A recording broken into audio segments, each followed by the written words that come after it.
हाय सांग मैंने मु आज आपण गोटे नुआ रेसिपी नहीं आसी यहाँ हूँ आंजी माछ ये माछटा को देखु ये भाजुची आगुरी हलदी लुण गोड़े देती माछ सतरे बहुत भल लगे खाइबा ये माछ आपण मैंने बनईकि खातु बहुत बढ़िया लगे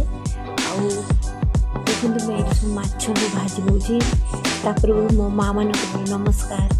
आपने सब भल थे मुझे जानी ये माछ सब एमती भल कि भाजी नहीं देखुवे भल भाव तेल माछ गुड़ा भाजी नहीं माछ सब भाजी सारी देखते केते सुंदर भाजी माछ गुड़ा या सरिष देकी रांधि माछ तेल झाड़ करी सोरिष तेल देदेली ये माछ रेसिपी सोरिष तेल आप निश्चित भाव में ने कारण सोरिष तेल ये माछर स्वाद बहुत भल लगे मो तेल गरम हो सारी से किसी कटा टमाटो नहीं टमाटो मुझे टमाटो टिके नरम हो गला से पियाज जो काटिक रखी भी देदेची पियाज एमती सब पियाज मुदेदेवी पियाज दे सारापर मु भल भाव किसी समय मुझे नाड़ी जे पर्यंत पियाज रु कंचा स्मेल ताली जाइए आ पियाज टे लाल हो जाए भल भाव नाड़ी देखो मो पियाज हो सारी से अदा रसुण सब बाटिक रखी मुदेदेवी अदा रसुण बटा सब देदेले देवापर पूरा अदा रसुण बटा भी कंचा स्मेल छाड़ा जाए एमती भल भाव नाड़ी किसी स्वाद अनुसार लुण भी देदेवी लुण दे सारापर किसी हलदी गुंड मुझे देदेवी हलदी गुंड दे सारी भल भाव एमती गड़ेबी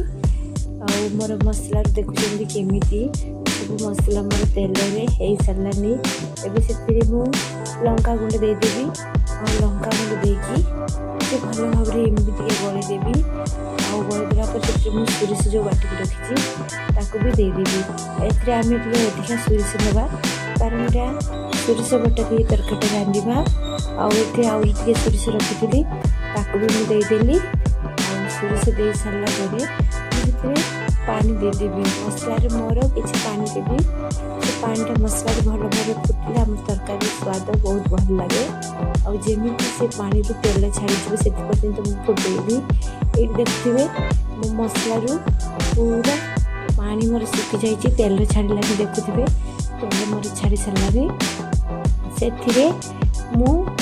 किसी पानी भी देदेवी जो पानी देवी से माछ देदेवी ये पानी सब दे सारापर मुझे माछ देवी ये आप जी दरकार से पानी देवे आपको जी बेसी झोल हुए तो या मो माखा माखा रकम करी तो से देदेसी मो लुण स्वाद अनुसार देदेसी सब माछ एमती गोटा गोटा कर माछ सब मुझे छाड़देवी तरकार माछ छाड़देवी जमी मोर तरकारीटा भल भाव माछरे मसला गुड़ा लगिज देखो मुझे सब माछ दे सारापर मुझे 5 मिनिट